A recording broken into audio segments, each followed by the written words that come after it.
আল্লাহ সব কিছু দেখেন। সাতবুক জমিনের নিচে ছোট্ট পিপিলিকা হাঁটা চলা করে, ওই ছোট্ট পিপিলিকার পায়ের আওয়াজ পর্যন্ত মাওলায় শুনে। ছোট্ট পিপিলিকার গতিবিধি আল্লাহ সব দেখে, এমনকি তার রিজিকের ফয়সালা করেন। সুবহানাল্লাহ, জোরে বলেন না।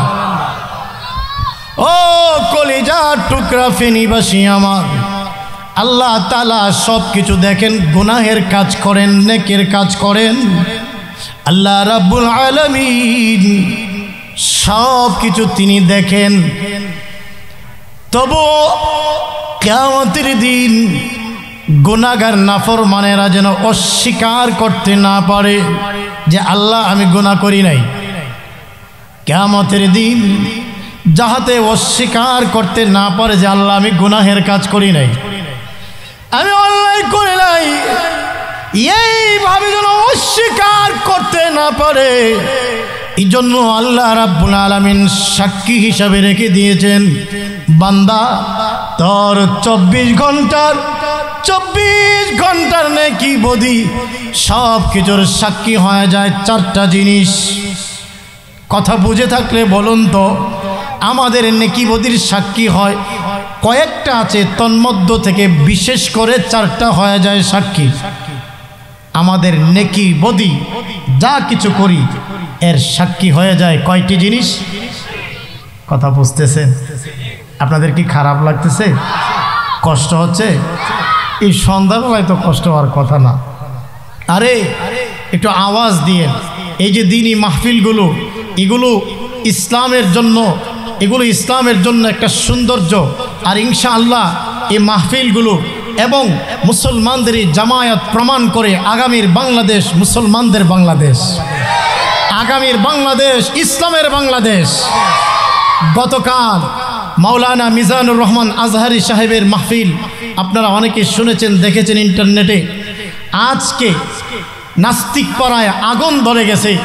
তসলিমা নাসরিনের আজকে দুপুরের পর পোস্ট করেছে তার ভেরিফাই আইডি থেকে যে মিজানুর রহমান আজহারির মাহফিলে কেন 15 লক্ষ লোক যাবে, এই লোকগুলোর মাথায় কি তার ছিঁড়ে গেছে, মাথার তার? তাহলে বোঝা গেল মুসলমানদের এই জামায়াত নাস্তিক মুরতাদদের পাড়ায় আগুন ধরে যায়। ইনশাআল্লাহ নাস্তিকরা যতই চেঁচামেচি করুক না কেন, ইসলামকে নিয়ে দ্বীনকে নিয়ে যত ষড়যন্ত্র করুক না কেন, ইনশাআল্লাহ আল্লাহর দ্বীন আল্লাহ ভবিষ্যৎ হেফাজত করেছেন, এখনো করছেন, কিয়ামত পর্যন্ত এই দ্বীনকে সংরক্ষণ করবেন আল্লাহ। এটা আওয়াজ দিয়ে মুসলমানরা যদি কিনা, এই যে আপনারা গতকাল শুনেছেন, পার্শ্ববর্তী দাদারা যদি গৌর গোবিন্দের অবস্থানে যায়, তবে আমরাও শাহজালালের ভূমিকা পালন করতে তৈয়ার আছি। আরে ভাই, এরা চট্টগ্রাম চায়, কুমিল্লা চায়, আমরা কি এত বোকা? যখন আমরা গামছা, আমাদের অনেক সাথীদের লুঙ্গিও ছিল না, গামছা পরে অনেকে চলতো, এতটাই আর্থিক অবস্থা খারাপ ছিল। আর এখন তো আলহামদুলিল্লাহ আমাদের শুধু মাদ্রাসা বলেন কেন, মাদ্রাসা বলেন, কলেজ, ইউনিভার্সিটির ছাত্ররা বলেন, তারা পর্যন্ত এখন সোচ্চার দিন রক্ষায়, ইসলাম রক্ষায়, দেশ রক্ষায়। এখন কলেজ, ইউনিভার্সিটি, মাদ্রাসার সকল শ্রেণীর মানুষ এখন বদ্ধপরিকর, দেশের 1 ইঞ্চি স্বাধীনতাকেও কারো কাছে বিক্রি করবে না। কথা বলেন ঠিক কিনা বেঠি? আর কুমিল্লা, ফেনী বিভিন্ন জায়গা চায় না, আমরা জানিয়ে দিতে চাই, তোমরা চাইতে পারো, এই স্বপ্ন তোমাদের স্বপ্নে থেকে যাবে। সকালবেলা ঘুম থেকে উঠে দেখবে তোমাদের কাঁথা ছিঁড়ে গেছে, কিন্তু স্বপ্ন আর বাস্তবায়ন হয় নাই। কয়েকদিন ধরে দেখেছেন কান্নাকাটি শুরু হয়ে গেছে কলকাতায়, আসামে, কয়েক জায়গায় কান্নাকাটি শুরু হয়ে গেছে। বাঙালিরা যদি না আসে, দেখেন না সাক্ষাৎকার দেয়, বাঙালি যদি না আসে আমরা না খেয়ে ভোকা হয়ে থেকে যাব, মরে যাব। বাঙালি না আসলে কেন শুভেন্দু তাদেরকে সুযোগ করে দিচ্ছে না? শুভেন্দু না হয় আমরা তো ভোকা হয়ে মারা যাব। কান্নাকাটি শুরু হয়ে গেছে। অপেক্ষা করো, বাংলাদেশ এখন আর কোনো দাদা বাবুদেরকে পরোয়া করে না।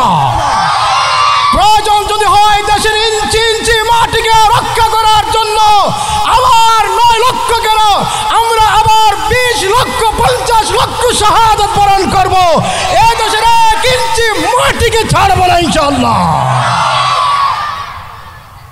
এদেশের স্বাধীনতা রক্ষা করেছি আমরা, আবারও রক্ষা করব, আবার প্রয়োজন হলে জীবন দেব ইনশাআল্লাহ। ফাঁকে দিয়া কেন একটু গরম কথা বললাম, আপনাদের দেখতেছি কোনো আওয়াজ নাই, এই জন্য একটু ফাঁকে দিয়ে একটু গরম কথা বললাম। যাই হোক, যে কথা বলছিলাম, হইলাম দামি, কাজগুলো যেন দামি হয়, আমাদের নেকি বদি সব কিছু রেকর্ড হয়, মানুষ জবান দিয়ে যা বলে সেটা পর্যন্ত রেকর্ড হয়। আল্লাহ কোরআনে বলেন, মা ইয়ালফিযু মিন কাওলিন ইল্লা লাদাইহি রাকীবুন আতীদ।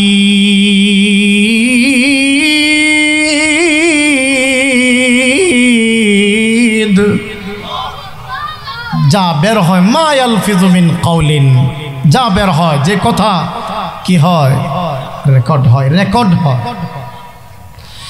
আল্লাহ রাব্বুল আলামিনের সামনে কিয়ামতের দিন কোন গুনাহগার নাফরমান অস্বীকার করতে যেন না পারে, আল্লাহ আমি গুনাহ করি নাই, আমি জিনা করি নাই, নামাজ ছাড়ি নাই, রোজা ছাড়ি নাই, আল্লাহ আমি সুদ খাই নাই, আমি ঘুষ খাই নাই, এমন যেন অস্বীকার করতে না পারে। কয়েকটা জিনিসকে আল্লাহ সাক্ষী রেখেছেন, এর মধ্য থেকে 4টা জিনিস বিশেষ করে রাজ সাক্ষী হয়ে যায়। 1 নম্বর হলো এই জমিন, যে জমিনে আমরা চলাফেরা করি, উঠা বসা করি, এই জমিনটাই আমাদের নেকি বদির সাক্ষী হয়ে যায়। মনে রাখবেন, এই জমিনের মাটির মিশ্রণ আমাদের শরীরে আছে, আগুন, পানি, মাটি, বাতাস, 4 উপাদান দিয়ে আল্লাহ মানুষদেরকে বানাইছেন। এই মাটিতে আবার আল্লাহ আমাদেরকে ফিরিয়ে নেবেন, এই মাটি থেকে আবার আল্লাহ রাব্বুল আলামিন আমাকে আপনাকে উত্থিত করবেন। হাসরের দিন যে আমরা দাঁড়াবো, কবর থেকে যে আবার উত্থিত হব, বিশ্বাস হয়নি আপনাদের? নাস্তিক মুরতাদদের বিশ্বাস হয় না, হবে। বাস্তবতার সম্মুখীন যখন হবে, কথা কোন ঠিক কিনা? যখন শরীরে বাটাম পড়বে, যখন বাটাম পড়বে, জাহান্নামের দরজায় গিয়া যখন দাঁড়াবে, আর ফেরেশতারা তখন বলবে, সাআলাহুম খাযানাতুহা আলাম ইয়াতিকুম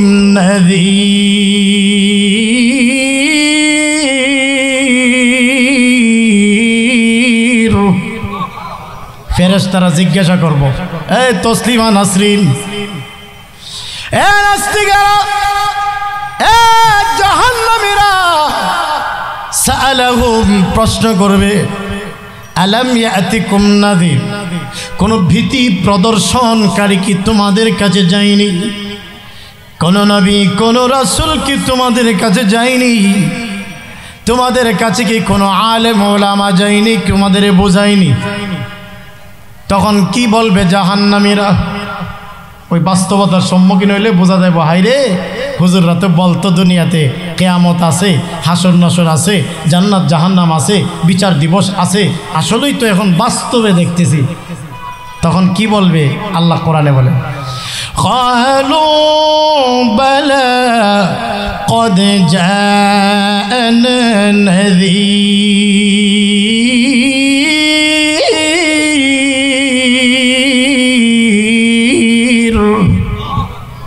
হ্যাঁ গিয়েছিল, ক্বাদ জাআনা নাযীর, ভীতি প্রদর্শনকারী গিয়েছিল। ফাকাযযাবনা, আমরা মিথ্যা প্রতিপন্ন করেছিলাম। ওয়াকুলনা মা নাযালাল্লাহু মিন শাইইন আনতুম ইল্লা ফি যালালিন কাবীর।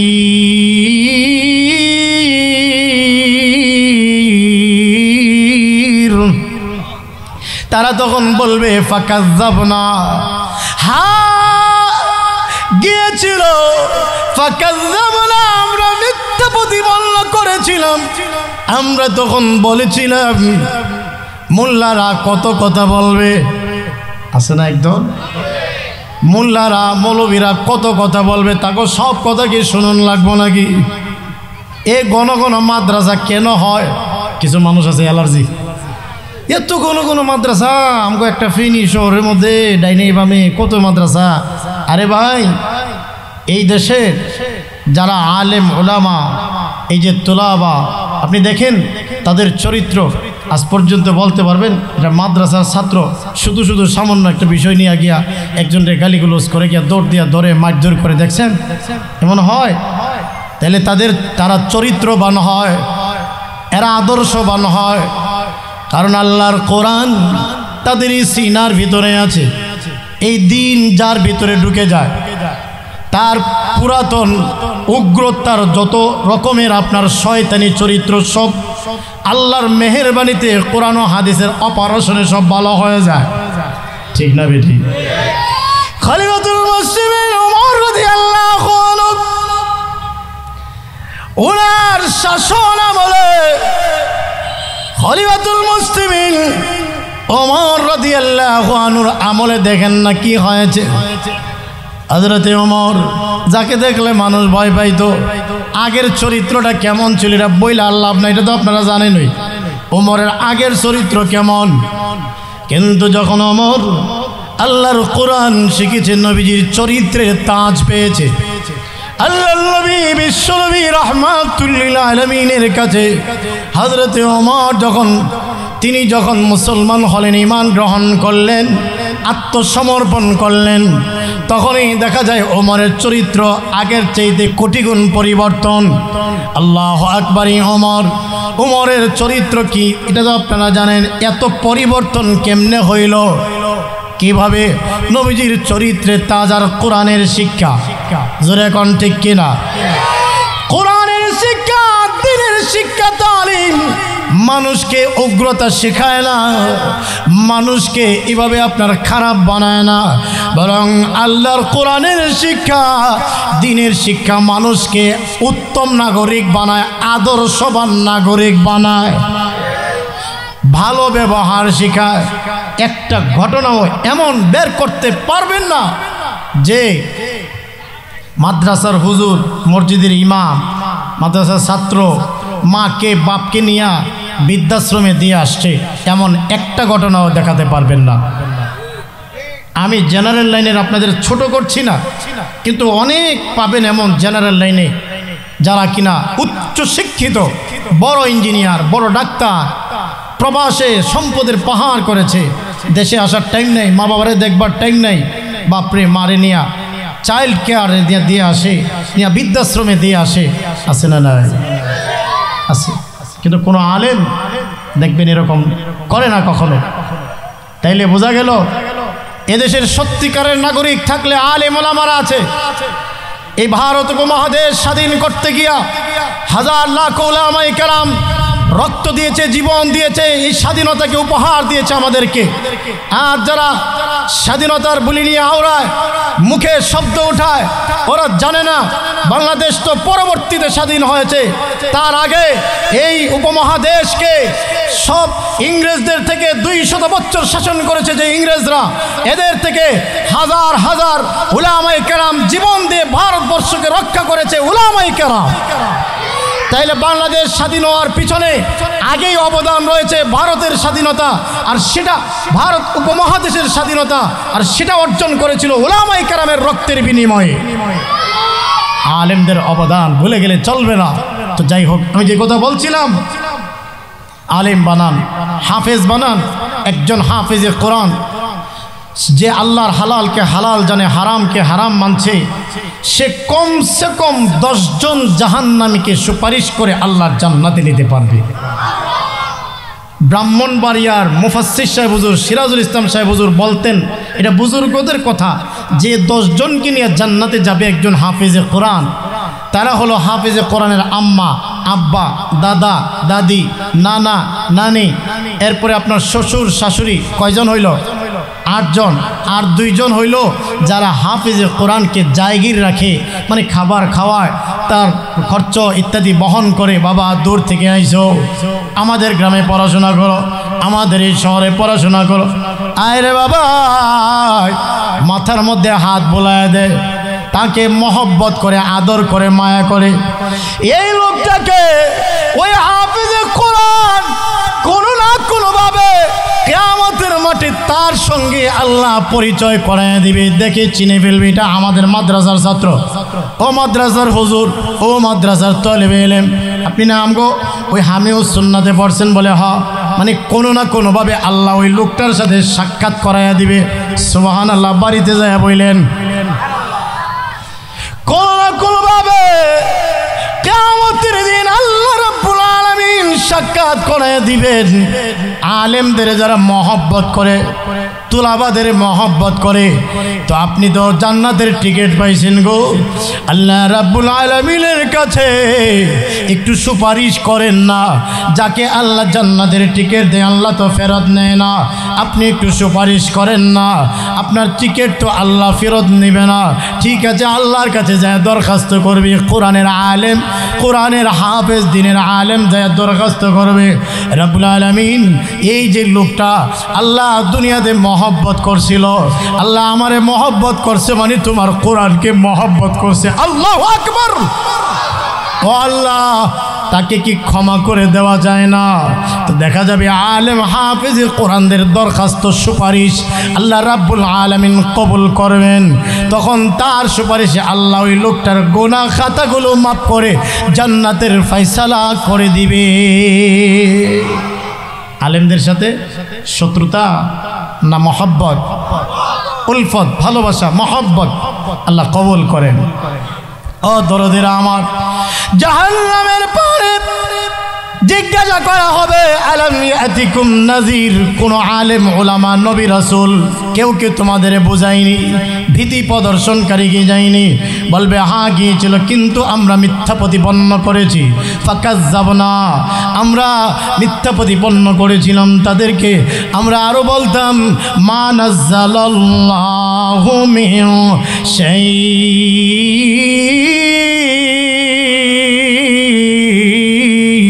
আমরা বলতাম যে আল্লাহর পক্ষ থেকে কোনো কিছু অবতীর্ণ হয় নাই, এটা আল্লাহর কথা না, এটা মোল্লা মৌলবীর বানানো কথা। অথচ না, তখন তো আমরা বুঝতাম না।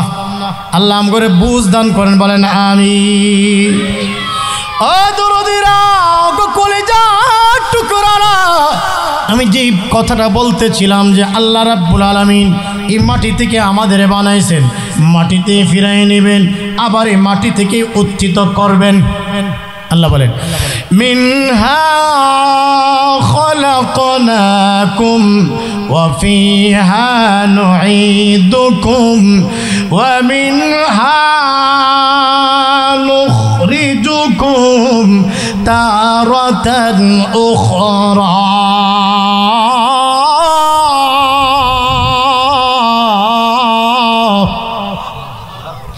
এই মাটি থেকে বানাইছি, মাটিতেই ফিরাইয়া নিব, আবার এই মাটি থেকে উত্থিত করব। মিনহা নুখরিজুকুম তারাতান উখরা। ও দোস্ত, এই মাটিটাই আমাদের নেকি বদির সাক্ষী হয়ে যায়। তুমি গুনাহের কাজ করো, তুমি নেকি করো, এই মাটি তোমার পক্ষে কিংবা বিরুদ্ধে সাক্ষ্য দিবে। বর্তমানে এই জমি কোনো কথা বলে না, এত গুনাহ, এত নাফরমানি করি, জমিন কোনো বলে না ডাক দিয়া, এ নাফরমান গুনাহ করিস না। আমার কষ্ট হয়, আমার খারাপ লাগে, আমি সহ্য করতে পারি না। জমিন কিন্তু ডাক দিয়ে এমন বলে না। কেউ তুই একদিন এই জমিন কথা বলবে গো, সেটা কোন দিন? কিয়ামতের পূর্বে ইসরাফিল যখন সিংহায় ফুৎকার দিবে, পাহাড় এভাবে তোলার মতো উঠতে থাকবে, নক্ষত্র রাজিগুলো খসে খসে পড়বে, সৌরজগৎ ভেঙে খান খান হয়ে যাবে, নদ নদীর পানিগুলো একটা আরেকটাতে চলে যাবে, উতলাইতে আরম্ভ করবে। পদ্মা, মেঘনা, যমুনা, কুশিয়ারা, বাল্লা, ব্রহ্মপুত্র, বঙ্গোপসাগর, ভারত সাগর, আরব সাগর, আটলান্টিক মহাসাগর, সমস্ত খাল বিল নদ নদী সাগর উপসাগর মহাসাগরের পানিগুলো উতলাইতে আরম্ভ করবে, একটার পানি আরেকটার ভিতরে চলে যাবে। ওই সময় এই জমিনে বড় বড় ফাটল দেখা দিবে, এই জমিনে বড় বড় ফাটল দেখা দিবে। থরথর করে কম্পন সৃষ্টি হবে জমিনে, প্রবলভাবে প্রকম্পন সৃষ্টি হবে জমিনে। তখন জমিন মানুষের ভাষায় কথা বলবে, সব কিছু খুলে খুলে বলে দিবে। সূরাতুজ জিলজালের মধ্যে আল্লাহ বলেন, ইযা যুলজিলাতিল আরদু জিলজালাহা وأخرجت الأرض أثقالها وقال الإنسان ما لها يومئذ تحدث أخبارها بأن ربك أوحى لها আল্লাহ বলেন, যখন প্রবলভাবে প্রকম্পিত হতে থাকবে জমিন, ইদা জুলজিলাতিল আরদু জিলজালাহা, প্রবলভাবে প্রকম্পিত হবে, ফাটল দেখা দিবে, থরথর করে জমিন কাঁপবে। আর জমিনের ওয়া আখরাজাতিল আরদু আসকালাহা, ভারী ভারী সম্পদ, খনিজ সম্পদ, তেল সম্পদ, গ্যাস সম্পদ, স্বর্ণ সম্পদ উপরে উঠাইয়া দিবে। মানুষগুলো বলবে, ওয়াকাল আল ইনসানু মা লাহা, জমিনের কি হয়ে গেল? আজকে সমস্ত সম্পদগুলো বের করে দিচ্ছে, প্রকম্পন সৃষ্টি হয়েছে, এমন কেন হয়ে গেল জমিনের? সেদিন জমিন ইয়াউমাইযিন তুহাদ্দিসু আখবারাহা, সেদিন জমিন মুহাদ্দিস হয়ে যাবে, সমস্ত খবরাখবর সব বলে দিবে। এর গুনাহগার, এ নাফরমানের দলেরা, ও বেনামাজি, ও সুদখোর, ও ঘুষখোর, ও জালেমেরা, ব্যবসায় ঠকায়া দিতা তোমরা, ও জিনাকারী পুরুষ, জিনাকারিনী নারী, আমি তোমাদের গুনাহের কারণে, তোমাদের অন্যায় অপরাধের কারণে আমি জমিন আর সহ্য করতে পারি নাই। আমি জমিন তোমাদের গুনাহের কারণে আজকে ফেটে খান খান। তোমাদের অন্যায়, তোমাদের গুনাহ অপরাধের কারণে আজ আমি জমিনের এই অবস্থা। কষ্ট হচ্ছে আপনাদের? খারাপ লাগতেছে? ও দরদিরা, প্রাণের ফেনীবাসী, ও ফেনী সদরবাসী আমার, তাহলে এতক্ষণের আলোচনা থেকে আপনারা যে কথাটা বুঝলেন, এই জমিনটা হয়ে যাবে সাক্ষী। গুনাহের কথাগুলা বইলা দিব সব। এক নম্বর নেকি বদির সাক্ষী কে? জোরে কর না। জমিনের যেখানে দাঁড়ায়া বসে শুয়ে গুনাহ করো, প্রকাশ্যে গোপনে, রাতে দিনে, মানুষের সামনে, মানুষের আড়ালে, যেখানে গুনাহ করে জমিন সাক্ষী হয়ে যায়। তো নামাজের টাইমে যখন নামাজ আদায় না কইরা দোকানের ভিতরে আড্ডা দেয়, চায়ের দোকানে, টেলিভিশনের দিকে চাওয়া আছে, একবারে 60-70 বছরের মুরব্বী পর্যন্ত টিভির সামনে আসেনি কেন? এখন আর এগুলো দেখার কি টাইম আছে? আগের জিন্দিগি যা গেছে তো গেছে, আর একটার পর একটা চা, চা লাগা লাগা, চা দেখ, চা লাগা, চিনি দিয়া, রং চা, তাহলে দুধ চা লাগা, একটার পরে একটা। বোঝা যায় ওনার শরীরটা কোনো দিকে কাটলে রক্ত বের হবে না, খালি চা বের হবে, এমন একটা অবস্থা। একটার পর একটা চা লাগাইতেছে, হাইরে তামাশা টিভির মধ্যে চলে, আর এগুলো দেখতেছে। তাইলে বলেন ওই দোকানের জমিনটা, আপনি নামাজে না যায় যে এখানে আড্ডা দিয়েছেন, ওই দোকানের জমিনটা কিয়ামতের দিন আপনার বিরুদ্ধে সাক্ষ্য দিবে কি দিবে না? এ যুবক, আরে কলিজার ভাই, তুমি আজকে এমন কেন তোমার হয়ে গেল? গুনাহের কাজ করো গোপনে, বিশেষ করে, মানে বিশেষ করে মোবাইল সংক্রান্ত গুনাহ আজকে আমার যুবকদের কাবু করে ফেলছে। ইহুদি খ্রিস্টান মুশরিকরা তো চায় মুসলমানদের ঈমান আমল ধ্বংস হয়ে যাক, এতে করে তাদের মেরুদণ্ড দুর্বল হয়ে যাবে, এমনকি তখন যুদ্ধের ডাক আসলে তখন তারা যাবে না। এটাই কিন্তু চাই ইহুদি খ্রিস্টানরা, ঠিক না বেটি? দোস্ত, গুনাহ থেকে ফিরে আসো। যেখানে যে জমিনেই গুনাহ করো, ওইটাই আল্লাহর জমিন, সাক্ষী হবে, তোমার বিরুদ্ধে সাক্ষ্য দিবে। 1 নম্বর জমিন। 2 নম্বর সাক্ষী কিরামান কাতিবিন, আমাদের দুই কাঁধে দুজন ফেরেশতা আছে কিরামান কাতিবিন, এরা আমলনামা লিপিবদ্ধ করে। কিরামান কাতিবিন শব্দের অর্থই হলো সম্মানিত দুজন লেখক যারা আমলনামা লিপিবদ্ধ করে, নেকি বদি লিখে। তাহলে আপনি যে কোনো কাজ করেন এরা সব দেখে এবং লিখে। যে আয়াত খুতবাতে তিলাওয়াত করেছিলাম, আল্লাহ বলেন ওয়া ইন্না আলাইকুম লাহাফিজিন,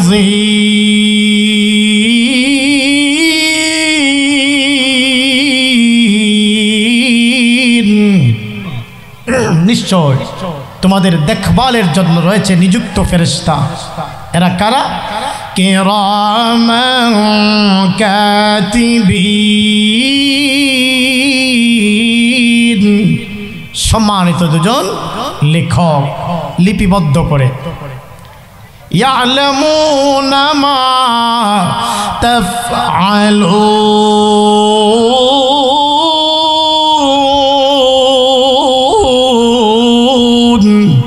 তারা যা কিছু করে ফেরেশতারা জানে, কিরামান কাতিবিন জানে। তা আমরা যে গুনাহ করি কিরামান কাতিবিন এদের অজানা না জানা? এদেরকে কিছু টাকা পয়সা দিয়ে ম্যানেজ করা যাবে? যে ভাই কিছু টাকা দিলাম, তোরা একটু দূরে থাক, আমি এই জায়গায় একটা গুনাহ করতাম, ভাই তোকে পাউডার ধরছে একটু দূরে থাক, সম্ভব না? এরা তো আপনার সাথেই আছে, সাথেই আছে। শুধু কি ফেরেশতারা দেখেন না আল্লাহও দেখেন? অবশ্যই। আল্লাহ কোরআনে বলেন আলাম ইয়ালাম বিআন্নাল্লাহা ইয়ারা,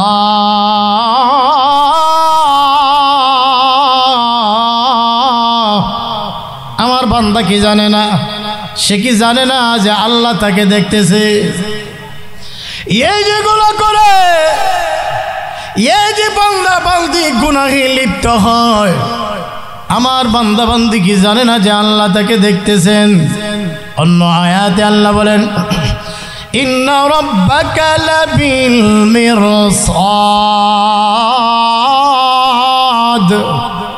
নিশ্চয় তোমার রব মিরসাদে আছেন। মিরসাদ মানে একটা ব্যক্তি যখন শিকার করে, পাখি শিকার করে, তো পাখিটা শিকারী ব্যক্তিটাকে দেখে না, কিন্তু যিনি শিকার করে শিকারী ব্যক্তি পাখিটাকে দেখে এক ঢালা থেকে আরেক ঢালায় যাচ্ছে। কেমন যেন আল্লাহ বলেন বান্দা তোমরা আমাকে দেখো না, কিন্তু আমি মাওলা সব কিছু তোমাদের দেখতে আছি। তোমরা আমাকে দেখো না, আমি তোমাদেরকে দেখি। আইনামা তুওয়াল্লু ফাসাম্মা ওয়াজহুল্লাহ,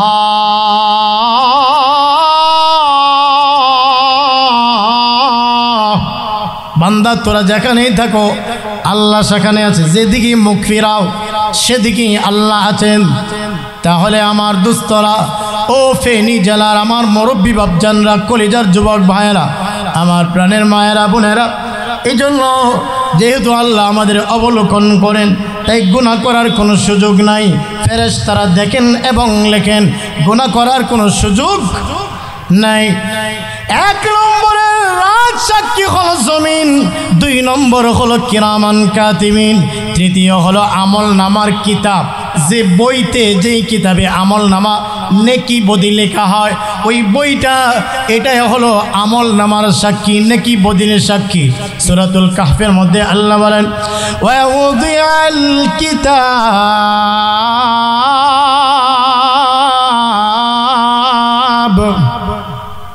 فترى المجرمين مشفقين مما فيه, আল্লাহ বলেন ওয়াউদিআল কিতাব, আমল নামার কিতাব সেদিন পেশ করা হবে।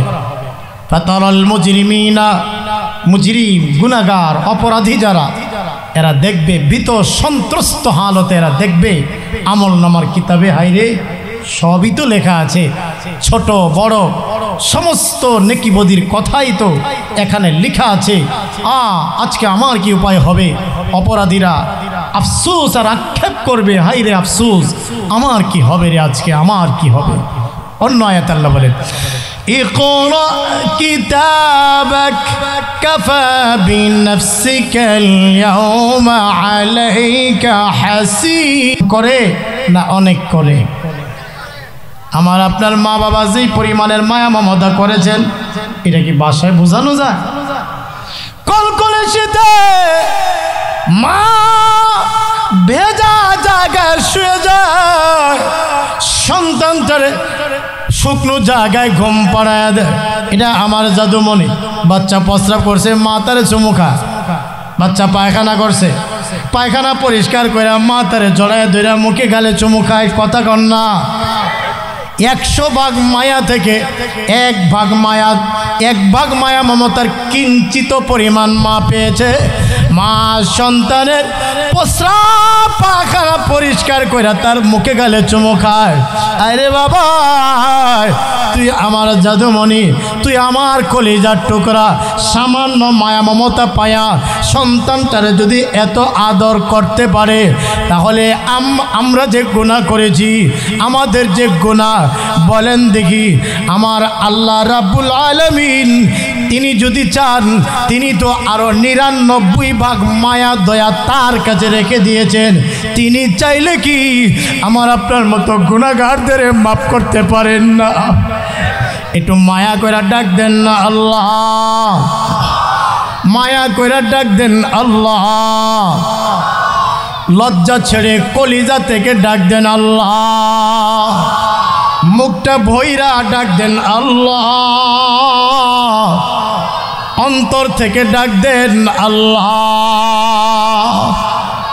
তুমি রহমান, তুমি মেহেরবান, অন্ধ গাহে না শুধু তোমারই গুণগান, বুঝেও বুঝে না তবু শান। তুমি রহমান, তুমি মেহেরবান। কখনো তোমাকে যদি ভুলি, হেদায়াতের আলো জেলে নিয় কাছে তুলি। দয়া করো, মায়া করো, ও হে দয়াবান। তুমি রহমান, তুমি মেহেরবান, অন্ধ গাহে না শুধু তোমারই গুণগান, বোঝেও বুঝে না তবু শান। তুমি রহমান, তুমি মেহেরবান। আল্লাহ দয়া করে যেন আমাদের মাফ করে দেয়। আরো জোরে বলেন আমিন। এ দুরুদিরা, ওগো কলিজার টুকরারা, ও প্রাণের ফেনীবাসী, ও আমার কলিজার টুকরারা, যেই কথা বলতেছিলাম, 4টা জিনিস আমলের রাত সাক্ষী হয়ে যায়, নেকি বদি সব কিছুর সাক্ষী হয় 4টা জিনিস, বিশেষ করে 4টা জিনিস। 1 নম্বর এই জমিন, 2 নম্বর কিরামান কাতিবিন, 3 নম্বর হলো আমল নামার কিতাব নিজে, 4 হলো অঙ্গ প্রত্যঙ্গ। এই অঙ্গ প্রত্যঙ্গকে অপাত্রে ব্যবহার করা যাবে না। আল্লাহ রাব্বুল আলামিন কিয়ামতের মাঠে যদি আমাকে আপনাকে জিজ্ঞাসা করেন, ও আব্দুর রহিম, আব্দুল করিম, ও রহিমা, সকিনা, করিমা, আমি আল্লাহ দুনিয়ায় তোমাকে যে প্রেরণ করেছিলাম, যখন তুমি দুনিয়ায় গিয়েছিলে এই হাতের কোনো গুনাহ ছিল না, নিষ্পাপ হাতটা আমাকে ফেরত দে, নিষ্পাপ চোখটা আমাকে ফেরত দে, নিষ্পাপ দিল দিমাগ আমাকে ফেরত দে। বলেন দেখি, কোনো জবাব আসেনি? কোনো জবাব থাকবে না। এই জন্য দরদিরা, এই অঙ্গ প্রত্যঙ্গকে অপাত্রে ব্যবহার করা যাবে। গুনাহমুক্ত জীবন, তাওবাওয়ালা জীবন। আল্লাহ যে কথাগুলো বলেছি